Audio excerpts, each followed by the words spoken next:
사랑하는 여러분, 2024년 새해 우리 여러분의 삶과 가정에 하나님의 은혜가 가득하시기를 간절히 축원합니다. 우리 그런 의미에서 옆에 계신 분들 함께 축복하실까요?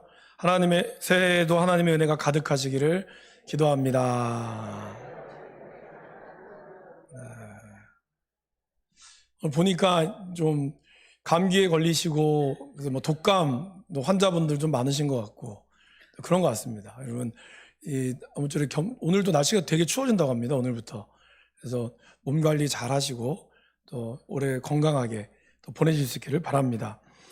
저는 매년 2월 첫째 주가 되면 제가 함께라고 하는 말씀을 가지고 전한다고 말씀을 드렸습니다. 그래서 작년에도 로마서 12장 15절 말씀을 가지고 말씀을 전했습니다. 오늘도 로마서 12장 15절에 있는 말씀을 토대로 해서 우리가 함께라고 하는 주제로 나누기를 원합니다. 작년에 제가 신년을 맞이해서 함께하는 의미, 함께의 의미를 세 가지로 말씀을 드렸습니다. 기억 안 나시죠? 네, 이게 정상입니다, 여러분. 그래야 저도 또 하죠, 그죠? 세 가지를 말씀을 드렸습니다. 첫 번째는 함께한다고 하는 것의 의미는 내가 좋아하는 사람뿐만이 아니라 싫어하는 사람과도 함께 살아가야 한다는 것을 잊지 않는 것. 그것이 우리가 하는 함께라는 의미죠. 두 번째 함께한다는 의미는 마음을 공유하는 것이다 라고 말씀을 드렸습니다. 우리가 같은 공간에서 있다고 해서 함께하는 것이 아니라 그 사람과 마음과 마음이 통할 때 진정한 함께함이 우리 가운데 있다라는 것입니다. 그리고 세 번째로 함께한다는 것은 연약한 이들과도 친구가 되는 것을 의미합니다. 힘있고 능력 있는 사람과 친해지고 싶어하는 것이 우리 인간의 본성이죠. 이왕이면 나보다 조금 더 많은 것을 갖추고 있는 사람과 우린 친해지고 싶습니다. 그렇지 않은 사람과는 조금 불편할 수 있죠. 그러나 예수님께서는 늘 연약한 우리와 그리고 죄인들과 함께 하셨던 것처럼 우리도 진정으로 함께 한다라고 하는 것은 별 볼 일 없고 연약한 이들과 기꺼이 친구가 되어줄 수 있는 그것이 바로 함께함이다라고 말씀을 드렸습니다. 올 한 해에도 우리 평화교회와 저와 여러분들의 삶이 진정한 함께하는 공동체가 될 수 있기를 간절히 원합니다. 그런데 함께하고 싶은 마음과 실제로 함께 삶을 누리는 것은 좀 다른 문제죠. 여러분, 사실 교회뿐만이 아니라 여러분들이 알고 있는 많은 공동체, 그러한 단체들이나 여러분들이 속해 있는 그런 개 모임이라든지 이런 모임들 보면 어떻죠? 다 함께라는 말을 씁니다. 우리가 남이가 이러면서 각자의 어떠한 마음들을 가지고 함께하고 싶어 하죠.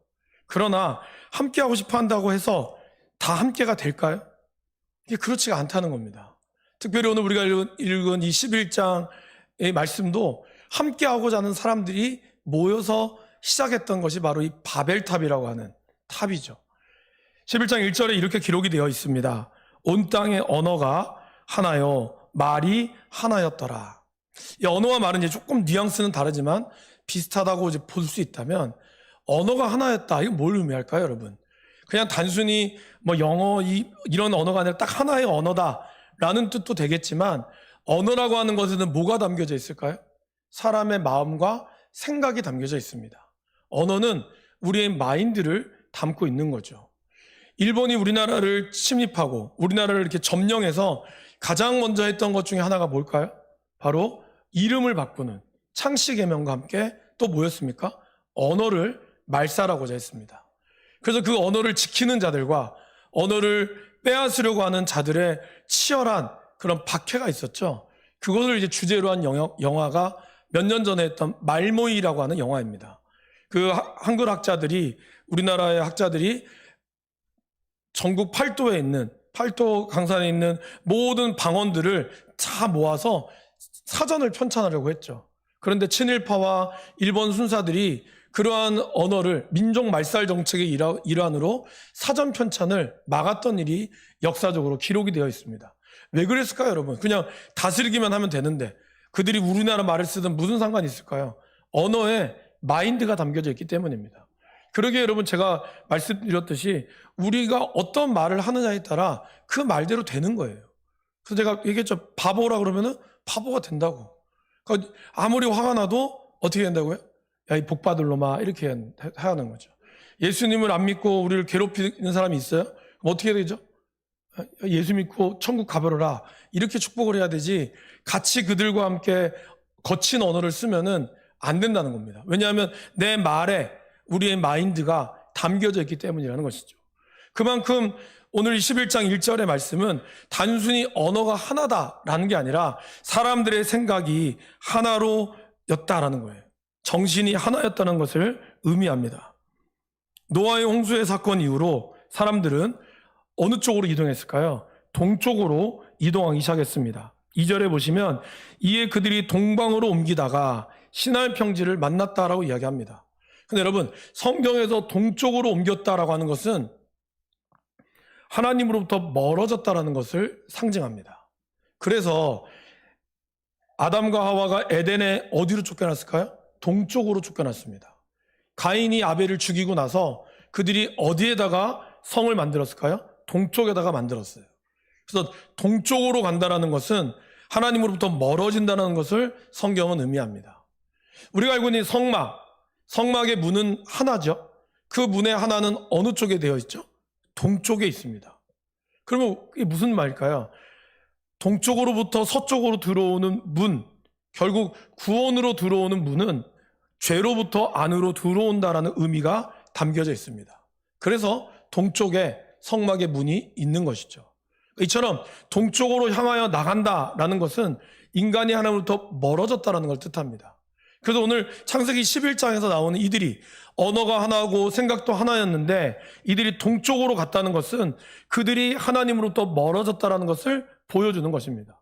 그리고 그들은 하나가 되기를 원했습니다. 함께 하기를 원했죠. 오늘 3절 4절 말씀에 보시면 히브리 언어나 영어 성경에 보면 우리가 뭐뭐 하자라는 말을 두 차례나 사용하고 있습니다. 우리나라 성경에는 조금 그런 뉘앙스가 없죠. 그러니까 여기는 우리라는 말을 잘 사용하고 있습니다.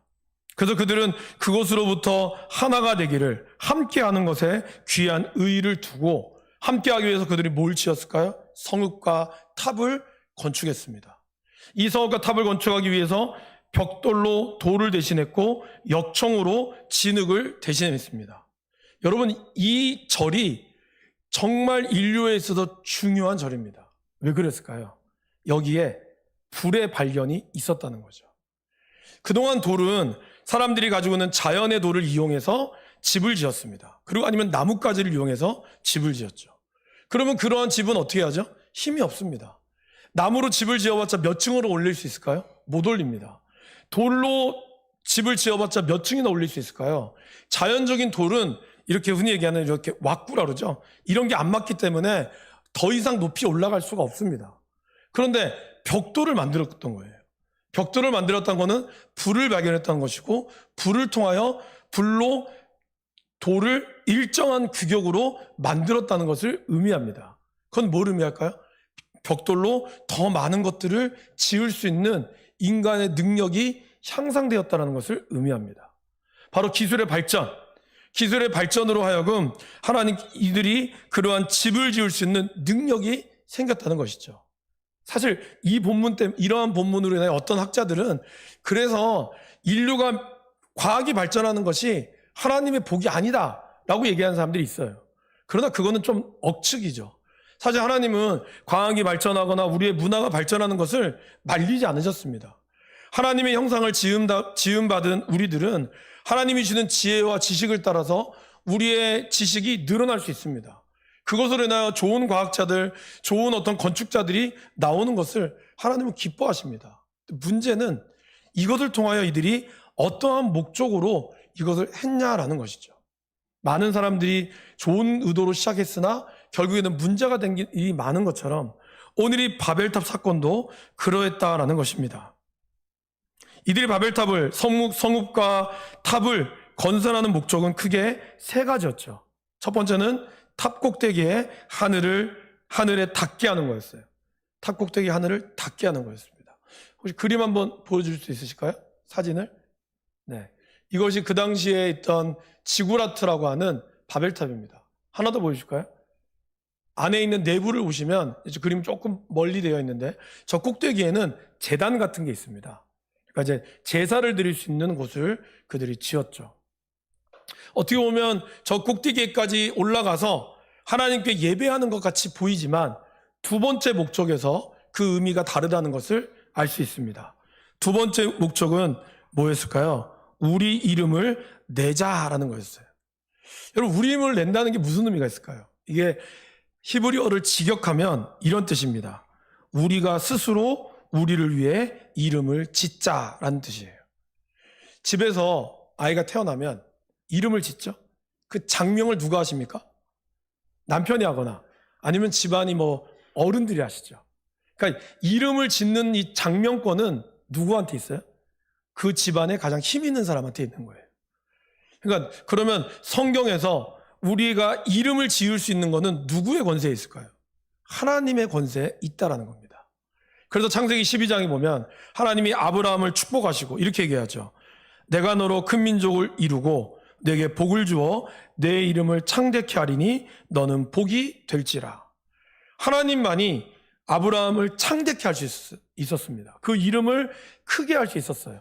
그런데 오늘 바벨탑을 성읍과 탑을 지으면서 그들은 어떠한 목적으로요? 우리 스스로 이름을 짓자.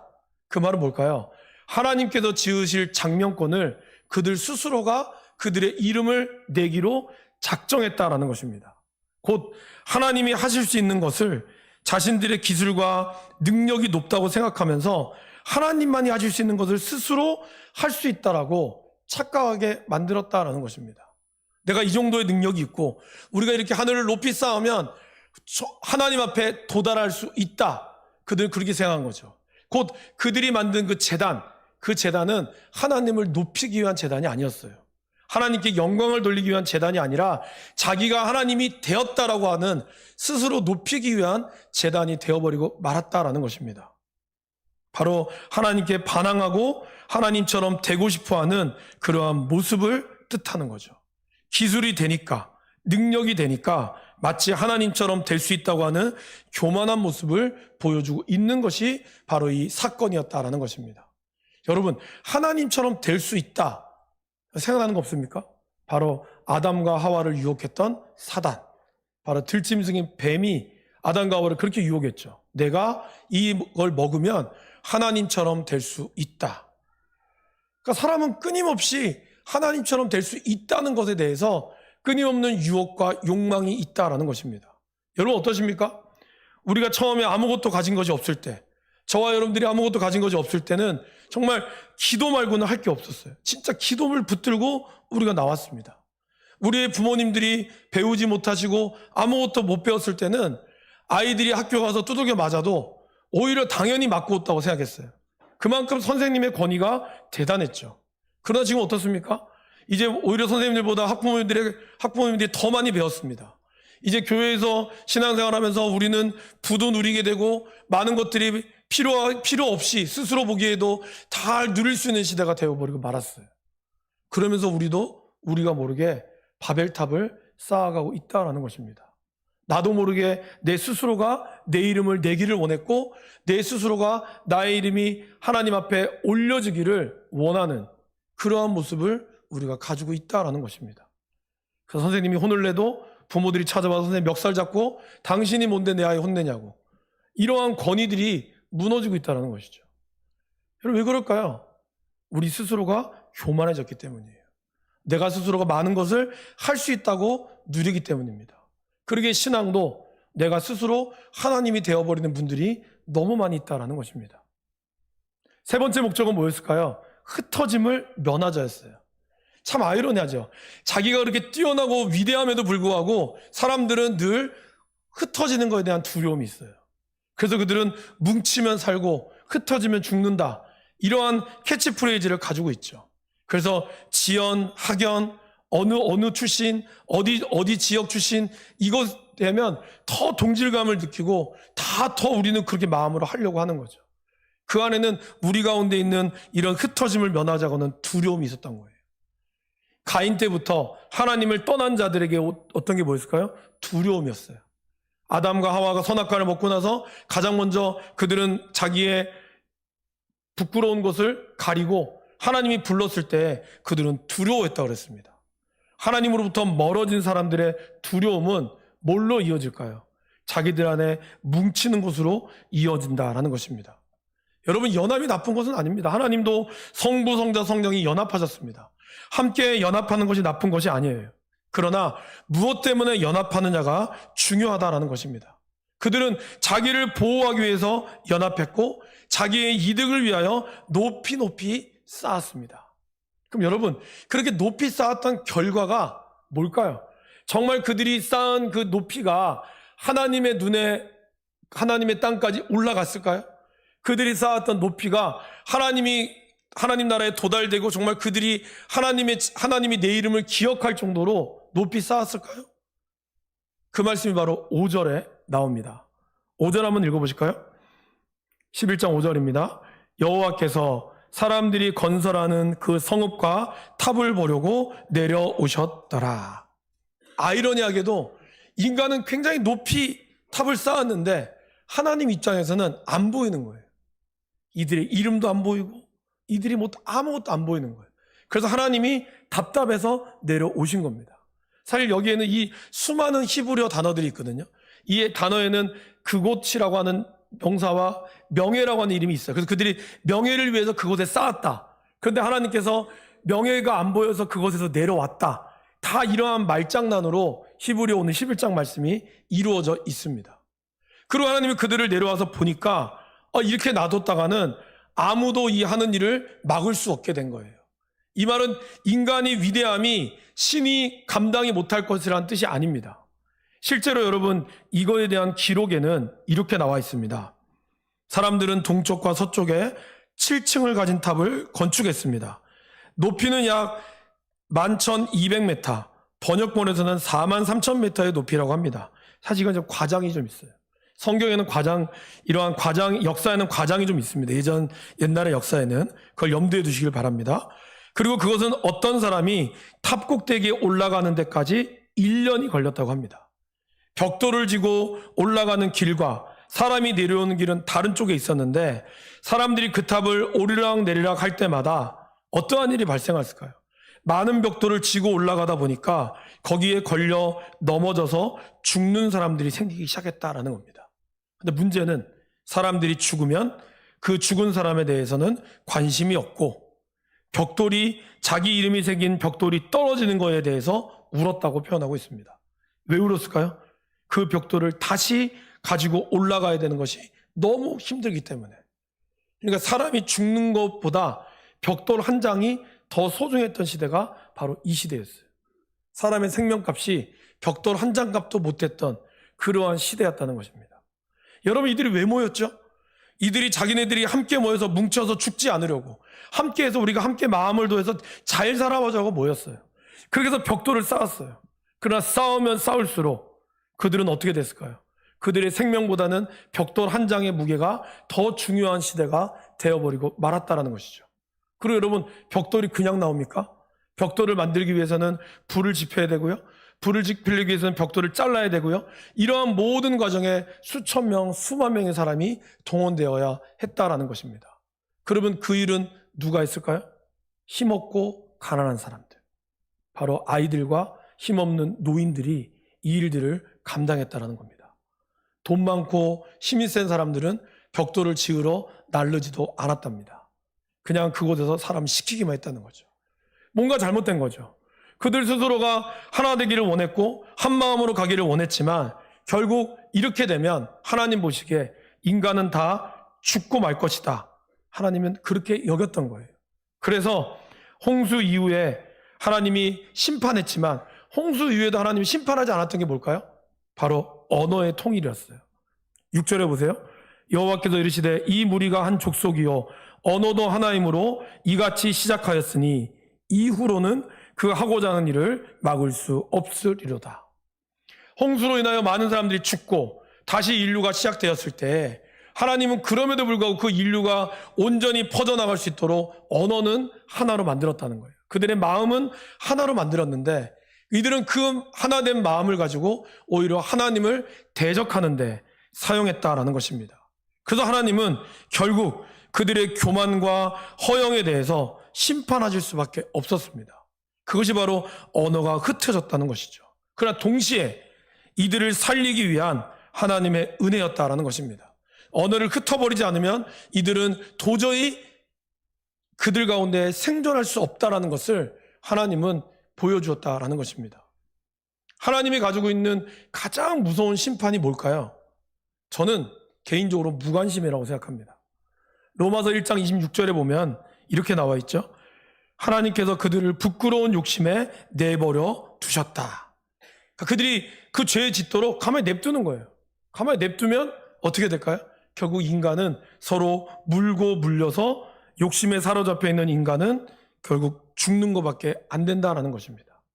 그래서 하나님께서는 이 바벨, 혼잡이라고 하는 뜻으로 바로 언어를 흩으셨습니다.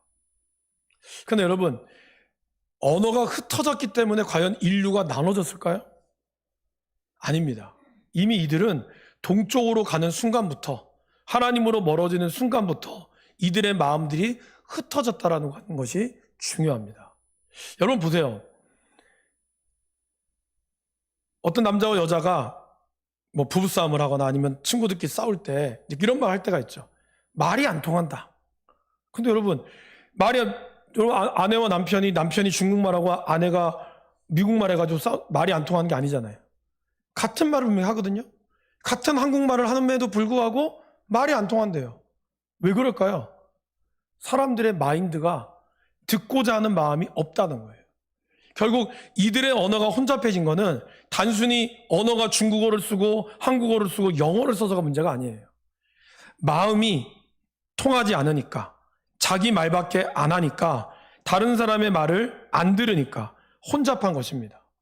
사람을 외모로만 쳐다보고 저 사람이 가지고 있는 조건만을 바라보니까 저 사람 안에 있는 그 마음이 안 통하는 거예요.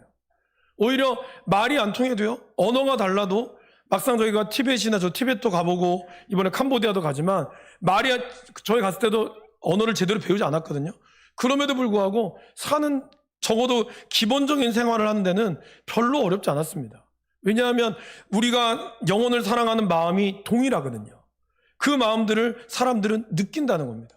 제가 티벳에서도 우리가 복음을 전할 때 우리 권사님이 한국말로 기도해 줬거든요. 그 자매의 마음에 하나님이 만지심을 그 자매 고백했어요. 하나님이 나를 만지신 걸 내가 느낀다고. 티베트어로 축복기도 한 것도 아닙니다. 무슨 축복기도인지도 모르잖아요. 그러나 그 마음 가운데 하나님이 주시는 것이 있었다는 거죠. 같은 언어를 써도 통하지 않으면 말이 안 통하지만 다른 언어를 써도 그 마음 가운데 역사가 일어난다는 것입니다.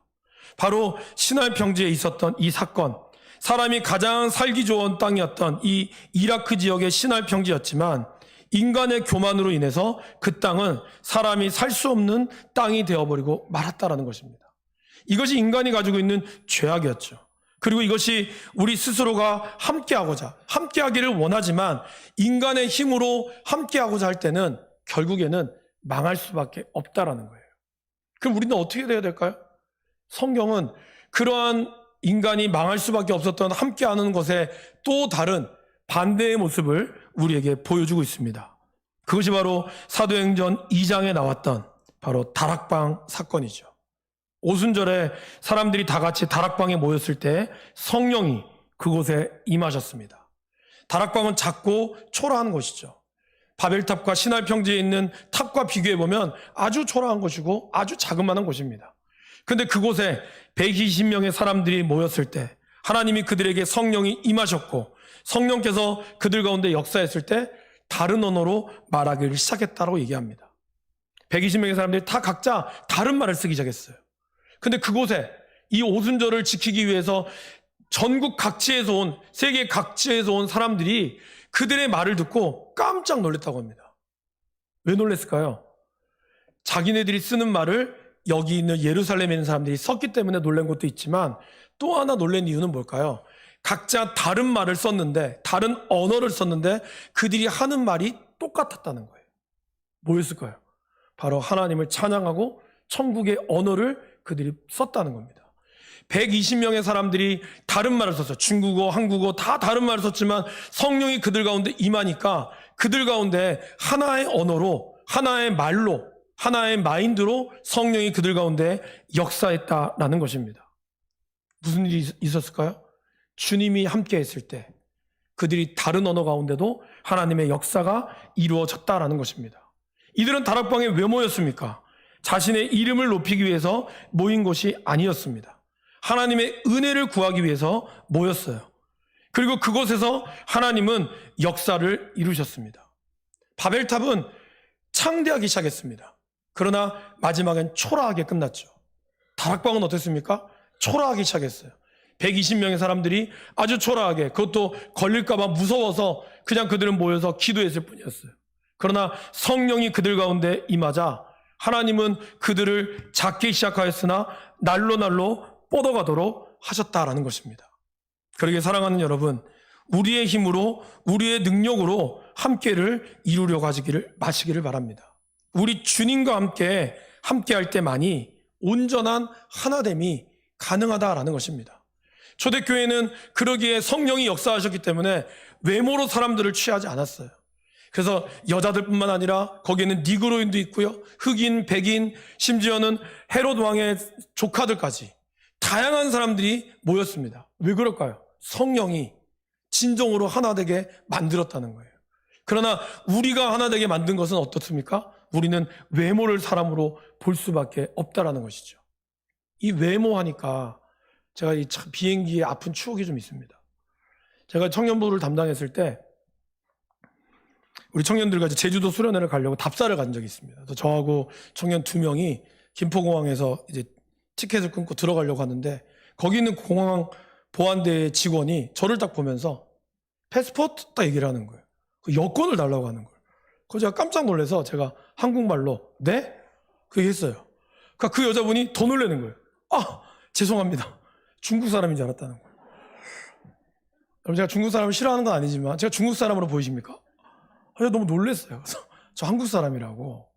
그래서 제가 그때 이 11장 말씀을 묵상하고 있었거든요. 그래서 하나님이 참 원망스러웠어요.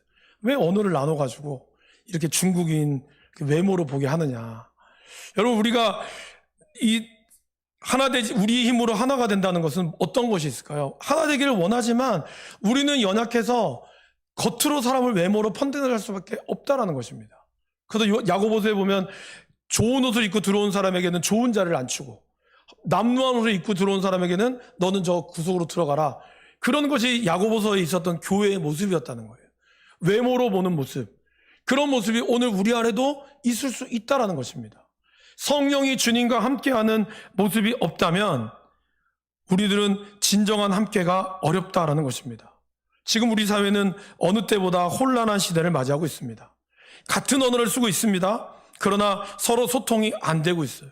너무 거칠고 잔인한 말들이 오갑니다. 그러면서 우리는 하나가 되어야 됩니다. 하나가 되기를 힘써야 합니다. 함께 합시다. 이런 캐치프레이즈를 쓰고 있습니다. 이제 4월 달에 총선이 일어나면 더 많은 국회의원 후보들이 그렇게 얘기하겠죠.